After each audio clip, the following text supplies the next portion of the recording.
कल हमने रजिया के बारे में पढ़ा था। हमने ये पढ़ा था कि रजिया और अल्तुनिया की हत्या करके, मतलब रजिया और अल्तुनिया की कैथल के पास में डाकुओं ने 1240 ईस्वी में हत्या हो गई, जब वो दिल्ली से युद्ध हार कर वापस भटिंडा की ओर लौट रहे थे। उसके बाद बहराम शाह को चालीसा के दल ने नया सुल्तान बनाया और मुहज्जबुद्दीन उस समय वजीर था। चालीसा का दल सर्वे सर्वा था उस वक्त, लेकिन नायब का जो पद था वो मलिक ऐतगीन इख्तियारुद्दीन के पास था।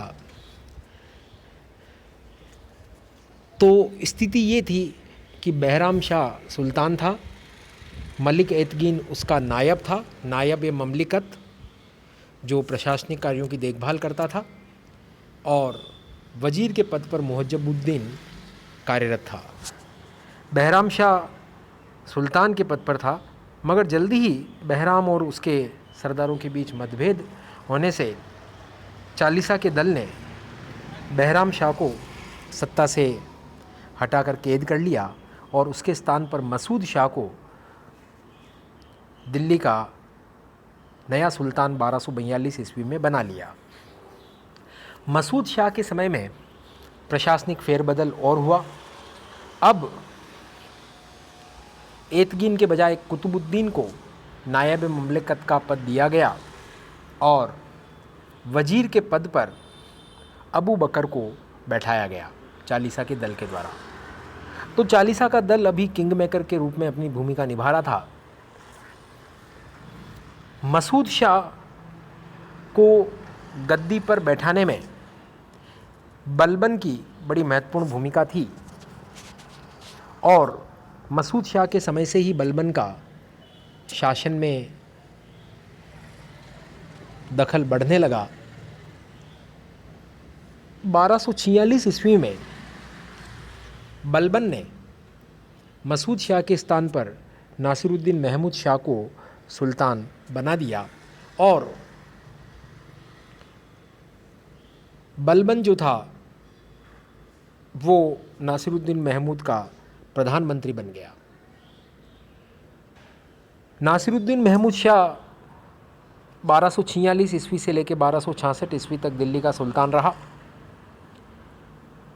उस वक्त तक प्रशासन पर सामंतों का पूरा प्रभाव था। नासिरुद्दीन महमूद अपने पूर्वगामी शासकों की स्थिति को देख चुका था।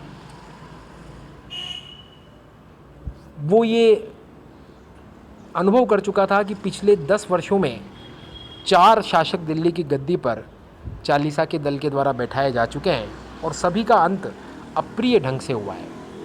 अतः नासिरुद्दीन महमूद ने चालीसा दल के सामंतों को चुनौती देना ठीक नहीं समझा। उसने अपने नायब, जिसको नायब ममलिकत या प्रधानमंत्री कहते हैं, जो कि बलबन था, बलबन के हाथों में उसने अपनी सारी सत्ता सौंप रखी थी। 20 वर्ष तक नासिरुद्दीन महमूद सुल्तान के पद पर रहा। बलबन ही उसके समय में सर्वे सर्वा रहा प्रधानमंत्री के रूप में। बीच में एक वर्ष 1252 से 1253 के बीच में बलबन को प्रधानमंत्री के पद से हटाया गया। बाकी शेष समय बलबन ही प्रधानमंत्री रहा। 1253 में बलबन को पुनः प्रधानमंत्री बना दिया गया नासिरुद्दीन महमूद के प्रति। नासिरुद्दीन महमूद बलबन के प्रति पूरा विश्वास रखता था और प्रशासनिक मामलों में उसने अपने नायब बलबन को पूरी शक्ति प्रदान कर रखी थी। बलबन भी नासिरुद्दीन महमूद का बड़ा सम्मान करता था। बलबन ने अपनी एक बेटी का विवाह भी नासिरुद्दीन महमूद के साथ किया था। तो बलबन के द्वारा पूरी सत्ता का उपभोग किया गया नासिरुद्दीन महमूद के शासनकाल में। शांति बनी रही उसके शासनकाल में और सामंत जो चालीसा के दल के सामंत थे, बलबन भी उनमें से एक था, उनका प्रभाव सल्तनत की राजनीति में पूरी तरह स्थापित हो गया। तो इस प्रकार बलबन 1246 से 1266 के बीच जब तक नासिरुद्दीन महमूद का शासन रहा, तब तक बलबन प्रधानमंत्री के पद पर रहा, नायब के पद पर रहा और सारी सत्ता एक प्रकार से उसी ने भोगी। 1266 में नासिरुद्दीन महमूद की मृत्यु के बाद फिर बलबन दिल्ली का सुल्तान बन गया। अब आज हम बलबन के शासनकाल के बारे में पढ़ेंगे। बलबन के समय में दिल्ली सल्तनत को सुदृढ़ करने का काम संपन्न हुआ और दिल्ली सल्तनत एक शक्तिशाली सुसंगठित राज्य में परिवर्तित हो गई। बलबन ने दिल्ली सल्तनत को सुदृढ़ता प्रदान की, मंगोल आक्रमणकारियों से दिल्ली सल्तनत की सुरक्षा की, सैनिक युद्ध लड़के बलबन ने मंगोल आक्रमणकारियों को दिल्ली सल्तनत में आने से रोके रखा। बलबन ने इसके लिए सीमांत प्रदेशों में दुर्ग बनवाए। सुनाम, समाना, भटिंडा के जो इलाके थे वहाँ पर उसने दुर्ग बनवाए और अपने महत्वपूर्ण योग्य सैन्य अधिकारियों को उसने वहाँ नियुक्त किया। तो बलबन के समय में पहली बार मंगोल आक्रमणकारियों को सैनिक शक्ति के बल पर रोका गया था, परंतु बलबन की ये जो नीति थी ये सुरक्षात्मक थी। बाद में जब अलाउद्दीन खिलजी दिल्ली का सुल्तान बना 1296 से 1316 ईस्वी के बीच में, उसने मंगोल आक्रमणकारियों के प्रति आक्रामक नीति अपनाते हुए मंगोल आक्रमणकारियों को उनके क्षेत्र में घुस करके मारा।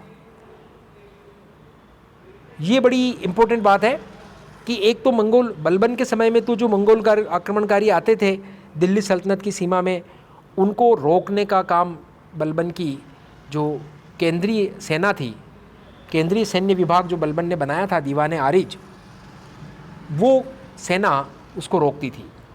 उसके बाद में अलाउद्दीन खिलजी के समय में आक्रामक नीति अपनाई गई और मंगोल आक्रमणकारियों के इलाकों में घुस करके उनके आक्रमण करने से पहले ही उनके ऊपर धावा बोला जाता था। तो मंगोल आक्रमणकारियों को सैनिक बल पर रोकने का पहला प्रयास बलबन के समय में हुआ। ये आप ध्यान रखेंगे। बलबन ने अपना एक नया राजत्व सिद्धांत भी दिया था। राजत्व सिद्धांत का मतलब कि राज करने के सिद्धांत। बलबन ने जिन सिद्धांतों के आधार पर शासन किया उसमें 3 सिद्धांत थे जिसको आगे हम पढ़ेंगे, जिसमें निरंकुशता, राजत्व का अर्धदेवी स्वरूप और तीसरा जो उसका सिद्धांत था वो न्याय।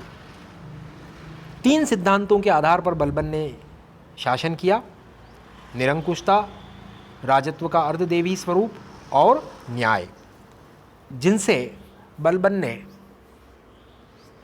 शासन किया। और इन 3 सिद्धांतों के आधार पर शासन करने से दिल्ली सल्तनत को शक्ति, प्रतिष्ठा और न्याय की प्राप्ति हुई।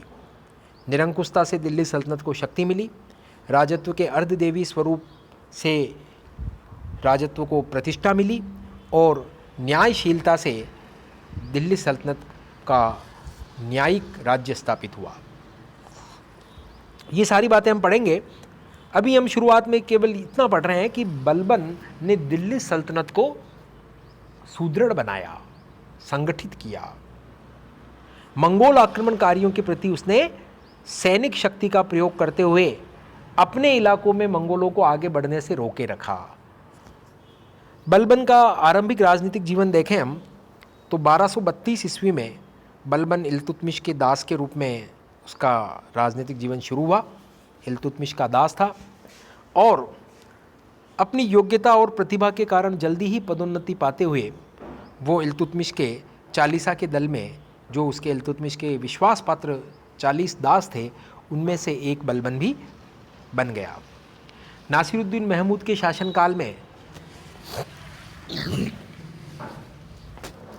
बलबन नायब ममलिकात के पद पर रहा और नासिरुद्दीन की मृत्यु के बाद 1266 ईस्वी में वो दिल्ली का सुल्तान बना। यहाँ 65 ईस्वी लिखा हुआ है, 1266 माना जाता है कि 1266 ईस्वी में दिल्ली सल्तनत का सुल्तान बलबन बना। बलबन का राज्यारोहण विषम परिस्थितियों के बीच में हुआ था। दिल्ली सल्तनत उस वक्त कई प्रकार के आंतरिक और बाहरी संकटों से घिरी हुई थी। क्या क्या संकट थे उस वक्त?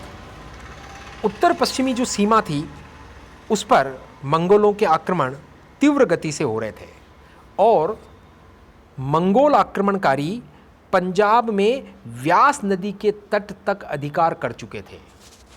ये बड़ी इंपॉर्टेंट बात है कि विषम आंतरिक और बाह्य परिस्थितियों का सामना करना पड़ा बलबन को।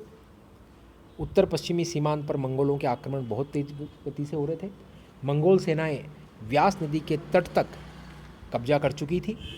इस कारण राजधानी दिल्ली भी अब सुरक्षित नहीं रह गई थी। दूसरा संकट था कि दिल्ली सल्तनत के भीतर अराजकता और अव्यवस्था फैली हुई थी। दिल्ली सल्तनत के भीतर भी क्या थी? अराजकता और अव्यवस्था फैली हुई थी।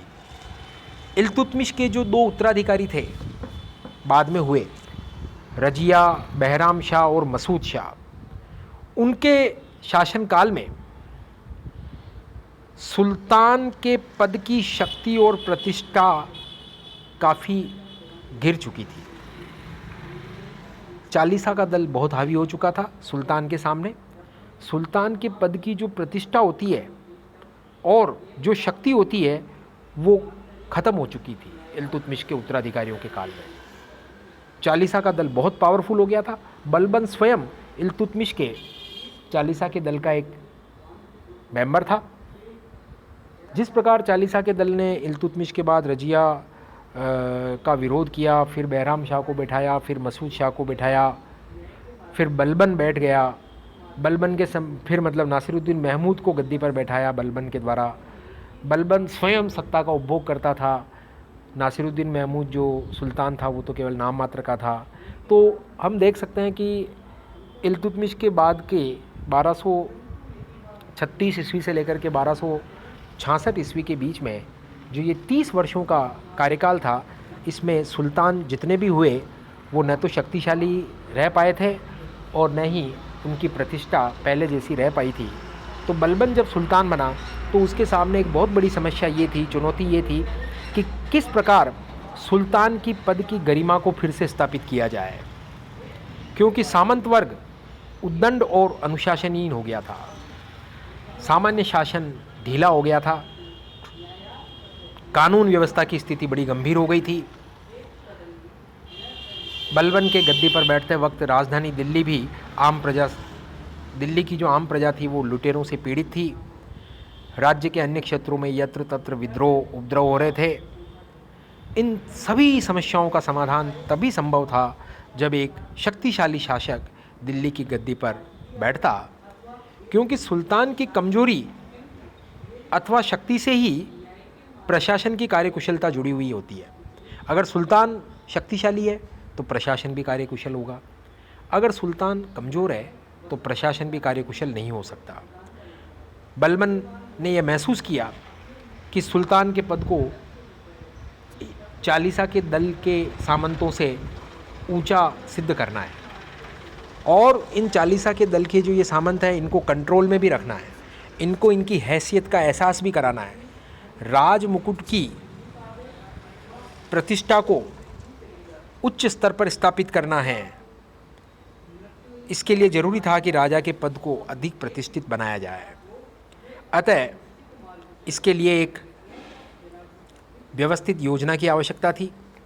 मंगोलों के आक्रमणों से मुकाबला करने के लिए संगठित शासन की भी बलबन ने आवश्यकता महसूस की।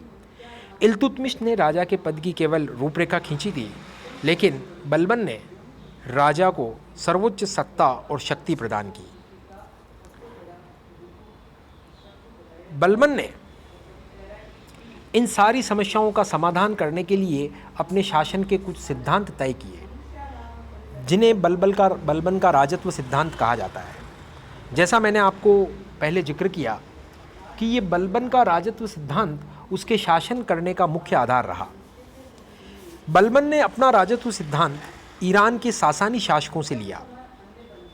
ध्यान दीजिए, ईरान के सासानी शासकों से बलबन ने अपना राजत्व का सिद्धांत लिया। उसके राजत्व सिद्धांत की 3 प्रमुख बातें थी। उसके शासन के आधार 3 प्रमुख बिंदु थे। जैसा मैंने आपको पहले बताया, पहला बिंदु था उसके राजत्व सिद्धांत का निरंकुशता। दूसरा बिंदु था राजत्व का अर्धदेवीय स्वरूप, और तीसरा बिंदु था न्याय। तो राजत्व सिद्धांत का जो दूसरा बिंदु था निरंकुशता, बलबन के अनुसार सुल्तान को निरंकुश होना चाहिए, क्योंकि सुल्तान असीम शक्तियों का मालिक है। बलबन ने शासक को निरंकुश रूप में प्रस्तुत किया। बहुत इंपॉर्टेंट बात है। सामंतों के मुकाबले शासक को, सुल्तान को बलबन ने अत्यंत निरंकुश घोषित किया। बलबन ने सुल्तान की शक्ति को बढ़ाने के लिए निरंकुशता को अपनाया। इसके लिए उसने सामंतों की शक्ति पर अंकुश लगाया, क्योंकि अगर सुल्तान की शक्ति को बढ़ाना है तो निरंकुश रहकर सामंतों की शक्ति को घटाना होगा। इसके लिए उसने सामंतों को, जो उसके चालीसा दल के जो सामंत थे, उनको केंद्रीय प्रशासन के नियंत्रण में रखा। कुछ समय बाद उसने चालीसा के दल को ही समाप्त कर दिया। बड़ा इंपॉर्टेंट बिंदु है ये कि इल्तुतमिश ने तो चालीसा का दल बनाया था और बलबन ने इस चालीसा के दल को ही समाप्त कर दिया, क्योंकि ये चालीसा का दल जो था ये सामंतों को शक्तिशाली बनाता था। तो उस चालीसा के दल के प्रमुख सामंतों को उनके पदों से हटा दिया, चालीसा का दल भंग कर दिया। बलबन ने एक केंद्रीय सैन्य विभाग की स्थापना की, जिसे दीवाने आरिज कहा गया, और उसका प्रधान आरिज ममालिक को बनाया गया। ये काम इसलिए किया गया, केंद्रीय सैन्य विभाग, क्योंकि सुल्तान को सामंतों की सैनिक टुकड़ियों पर ज़्यादा निर्भर न रहना पड़े। इसी कारण उसने सामंतों पर से सैनिक निर्भरता समाप्त करने के लिए अपनी निजी सेना का गठन किया, केंद्रीय सैन्य विभाग दीवाने आरिज की स्थापना की। इस सेना की मदद से वो आवश्यकता पड़ने पर निरंकुश सामंतों को दंडित भी कर सकता था। तो ये उसके राजत्व का प्रमुख सिद्धांत, जो पहला सिद्धांत था निरंकुशता, इससे सुल्तान की पद को काफ़ी शक्ति मिली। उसके राजत्व सिद्धांत का दूसरा बिंदु था राजत्व का अर्धदेवीय स्वरूप। बलबन ने राजा को या सुल्तान को अर्धदेवीय स्वरूप माना, पूर्ण देवीय स्वरूप नहीं माना। पूर्ण देवी स्वरूप मानने से तो राजा ईश्वर तुल्य हो जाता है, लेकिन राजा को राजत्व का अर्धदेवीय स्वरूप माना। क्या मतलब है इसका? बलबन का यह कहना था कि राजत्व नियाबते खुदाई है, अर्थात राजा ईश्वर का प्रतिनिधि है, और राजत्व को नियाबते खुदाई अर्थात ईश्वर का प्रतिनिधि बताया, और खुद के लिए जिल्ले लाही, जिल अल्लाह जिसको कहते हैं हम, अर्थात ईश्वर की छाया घोषित किया, शब्द का प्रयोग किया। तो बलबन ने राजत्व को नियाबते खुदाई अर्थात ईश्वर का प्रतिनिधि माना, और खुद के लिए जिल अल्लाह अर्थात ईश्वर की छाया शब्द का प्रयोग किया। बलबन का यह मानना था कि राजा ईश्वर तो नहीं है, किंतु ईश्वर की छाया है। अतः जिस प्रकार ईश्वर पूजनीय है, वैसे राजा भी पूजनीय, आम व्यक्ति नहीं है राजा, जिल अल्लाह है वो तो, अर्थात ईश्वर की छाया है। तो ईश्वर की छाया होने से राजा तमाम आम लोगों से ऊपर है, तमाम सामंतों से ऊपर है। तो इस प्रकार राजत्व का अर्धदेवी स्वरूप की उसने घोषणा की, जिससे सुल्तान के पद को प्रतिष्ठा मिली। उसके राजत्व सिद्धांत का तीसरा गुण था न्याय।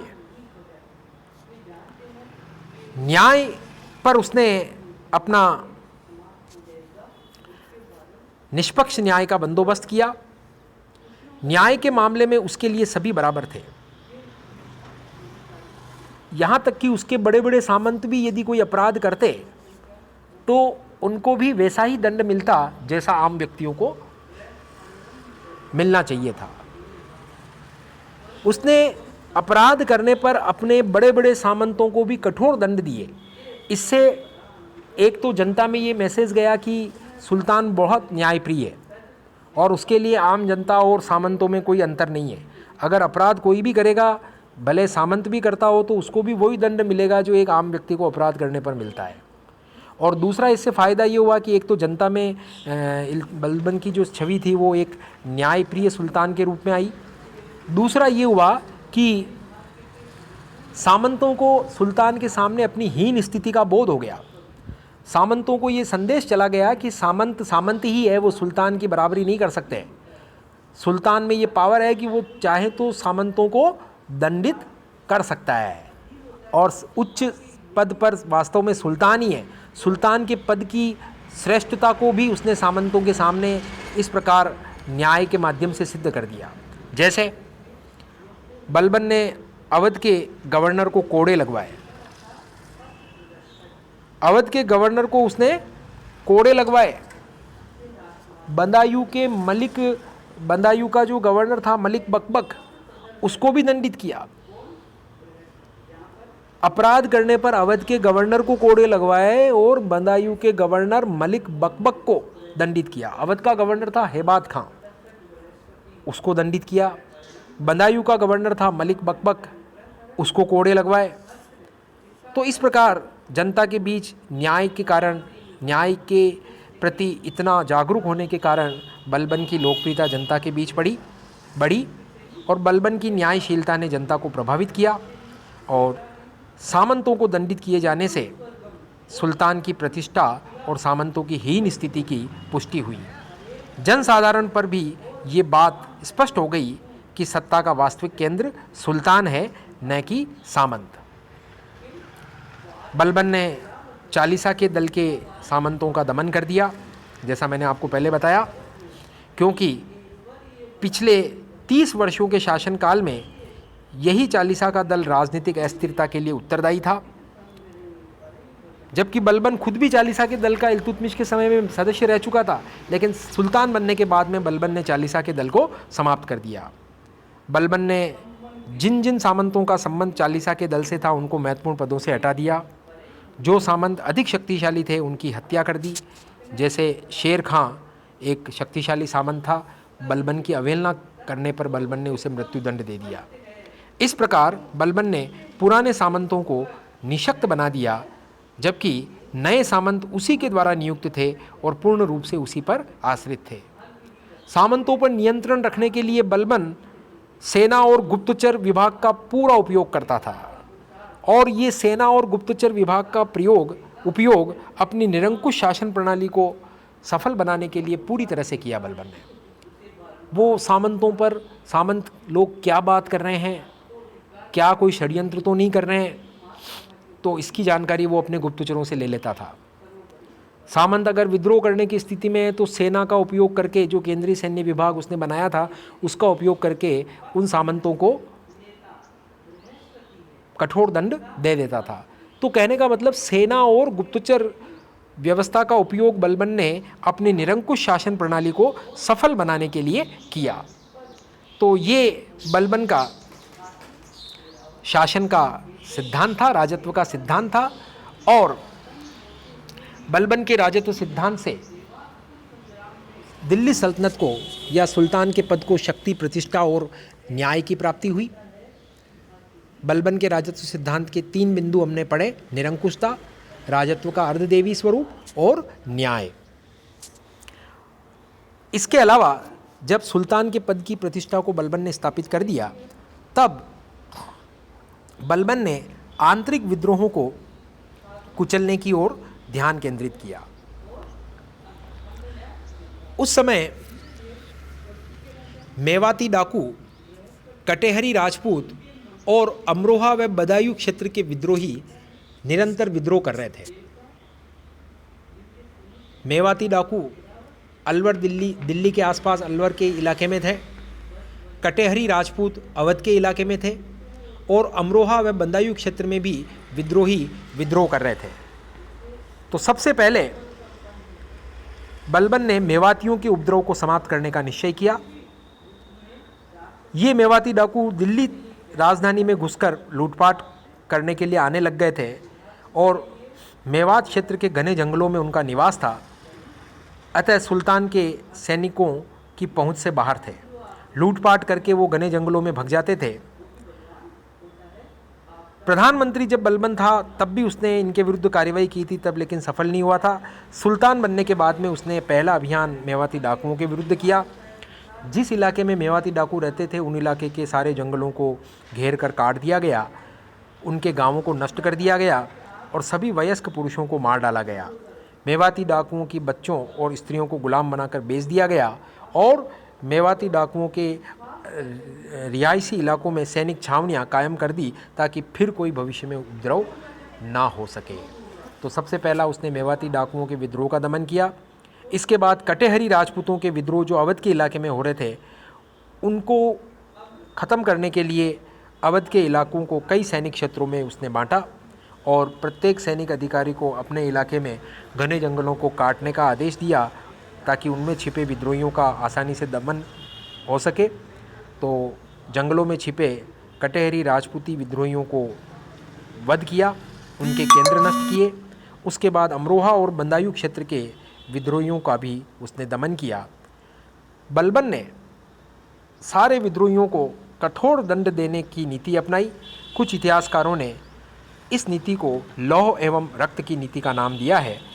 ये नीति पूरी तरह सफल रही और विद्रोहों की अग्नि शांत हो गई। 1279 ईस्वी में बलबन को एक अन्य विद्रोह का सामना करना पड़ा। बंगाल के गवर्नर तुगरिल बेग ने विद्रोह कर दिया और स्वयं को लखनौती का सुल्तान घोषित कर दिया। बलबन ने उसके विरुद्ध सेना भेजी लेकिन वो परास्त हुई। तब पराजित सेना नायक को बलबन ने मृत्युदंड दिया और स्वयं सेना लेकर के बंगाल की ओर गया। तुगरिल बेग पराजित हुआ, उसे मृत्युदंड दिया गया, उसके सपोर्टर्स को गुलाम बना लिया गया और बलबन ने अपने पुत्र बुगरा खां को बंगाल का गवर्नर नियुक्त कर दिया। बुगरा खां को भी बलबन ने चेतावनी दी कि तुम भी याद रखना, अगर तुम भी विद्रोह करने का अगर तुमने भी कभी सोचा तो मैं तुम्हें भी इसी प्रकार दंड दूंगा जैसा मैंने तुगरिल बेग को दिया है। तो बुगरा खां जो था वो अपने पिता बलबन के इस भयंकर रूप को देखकर इतना आतंकित हो गया कि बंगाल का गवर्नर बनने के बाद जब तक बलबन जीवित रहा तब तक बुगरा खां ने दिल्ली की ओर कभी रुख ही नहीं किया। दिल्ली गया ही नहीं बुगरा खां, अपने पिता से भी मिलने के लिए कभी नहीं गया जब तक बलबन उसका पिता जीवित रहा था। तो ये विद्रोहों की जो आंतरिक समस्या थी वो इस प्रकार बलबन ने समाप्त की। उसके बाद उसने सीमांत क्षेत्र में सुरक्षा के लिए ध्यान दिया। जैसा मैंने बताया आपको पहले कि बलबन के गद्दी पर बैठते वक्त मंगोल सेनाएं व्यास नदी के क्षेत्र पर अधिकार कर चुकी थी, अतः बलबन ने उनकी प्रगति को रोकने के लिए सुनिश्चित नीति अपनाई। बलबन ने सीमांत क्षेत्रों में पुराने दुर्गों की मरम्मत करवाई, नए दुर्गों का निर्माण करवाया, सेना के प्रशिक्षण पर पूरा ध्यान दिया, शिकार के अभियानों में सेना को बराबर व्यस्त रखा ताकि सेना हर समय अभियान पर चलने के लिए तैयार रहे।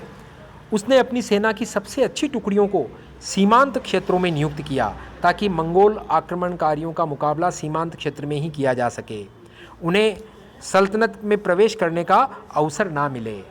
तो ये उसकी नीति सुरक्षात्मक थी। उसने केवल सल्तनत के क्षेत्र को ही सुरक्षित रखने का प्रयास किया। मंगोलों के द्वारा अधिकृत क्षेत्रों से उन्हें खदेड़ने का कोई प्रयास नहीं किया। बलबन ने कोई साम्राज्य विस्तार की नीति की ओर ध्यान नहीं दिया क्योंकि बलबन एक यथार्थवादी व्यक्ति था और वो जानता था कि अपने सीमित सैनिक साधनों के बल पे वो राज्य विस्तार नहीं कर सकता, अतः सीमित सैनिक साधनों को उसने राज्य विस्तार के कार्य में लगाने के बजाय अपने राज्य की सुरक्षा में ही लगाया। कुछ इतिहासकार कहते हैं कि बलबन ने जो ये पॉलिसी अपनाई कि राज्य विस्तार नहीं किया उसने, ये बलबन की असफलता थी। परंतु देखा जाए तो बलबन ने ऐसा कोई उद्देश्य अपने सामने नहीं रखा जिसको वो प्राप्त नहीं कर सकता था। बलबन की उपलब्धियों के बारे में हबीबुल्लाह कहते हैं कि बलबन का शासनकाल सुदृढ़ीकरण का काल था। उसके राज्यारोहण के समय दिल्ली सल्तनत एक गंभीर संकटपूर्ण स्थिति से गुजर रही थी। उसके अस्तित्व को समाप्त होने की संभावना थी, लेकिन बलबन की मृत्यु के बाद स्थिति बदल चुकी थी। दिल्ली सल्तनत को बलबन ने एक सुदृढ़ और संगठित राज्य का रूप दे दिया था। बलबन ने सीमांत क्षेत्र में मंगोलों की आक्रमणों से मुकाबले के लिए संपूर्ण सीमांत प्रदेश को 2 भागों में विभाजित किया। सुनाम और समाना के प्रांतों में उसने बुगरा खां को सैनिक टुकड़ी देकर के वहाँ नियुक्त किया। बाद में इसी बुगरा खां को बलबन ने बंगाल का गवर्नर बनाया था। मुल्तान, सिंध और लाहौर में अपने बड़े पुत्र मोहम्मद खां को उसने तैनात किया और मोहम्मद खां 1286 ईस्वी में एक मंगोल आक्रमणकारी था तमर, उसके आक्रमण में उससे मुकाबला करते हुए मंगोल खां ये मोहम्मद खां मारा गया। बलबन का बहुत प्रिय पुत्र था। बलबन इससे बहुत दुखी हो गया, परंतु चूंकि एक सुल्तान के रूप में वो दरबार में अपने चेहरे पर दुख के भाव नहीं आने देना सुल्तान की ताकत मानता था। अपने मन के असीम दुख को छुपाते हुए भी उसने दरबार में अपने पुत्र की मृत्यु पर किसी प्रकार का शोक प्रकट नहीं किया, लेकिन एकांत में रात्रि में बलबन अपने कक्ष में अपने पुत्र की याद में बहुत रोता था। बलबन चूंकि राज मुकुट की गरिमा को स्थापित करना चाहता था, राजा को एक शक्तिशाली बनाना चाहता था सुल्तान को, तो बलबन ने, मैंने बताया आपको कि निरंकुशता, अर्धद्वैयी स्वरूप और न्याय के आधार पर शासन किया। उसने अपने सामंतों पर प्रभाव जमाने के उद्देश्य से, ये सामंतों को बताने के लिए कि राजा कोई, सुल्तान कोई आम व्यक्ति नहीं है, ईश्वर की छाया है और विशिष्ट व्यक्तित्व है उसका। तो इसके लिए बलबन क्या करता था कि अपने दरबार में जब वो आता था तो नंगी तलवारें, चमचमाती तलवारें लिए चारों तरफ से उसे घेरे हुए अंगरक्षक उसके साथ दरबार में उपस्थित होते थे। दरबार में उसने सामंतों के हंसी ठिठोली करने पर प्रतिबंध लगा दिया। गंभीर मुद्दों पर गंभीर मुद्रा में ही सारे सामंत रहते थे। दरबार में उसने सामंतों के शराब पीकर आने में रोक लगा दी। कोई भी सामंत दरबार की शिष्टाचार का उल्लंघन नहीं कर सकता था। उसने ईरान के जो सासानी शासक थे उनके दरबार जिस प्रकार प्रतिष्ठित ढंग से सजते थे, उसी आधार पर ईरानी पद्धति पर उसने भी अपने दरबार को सजाया।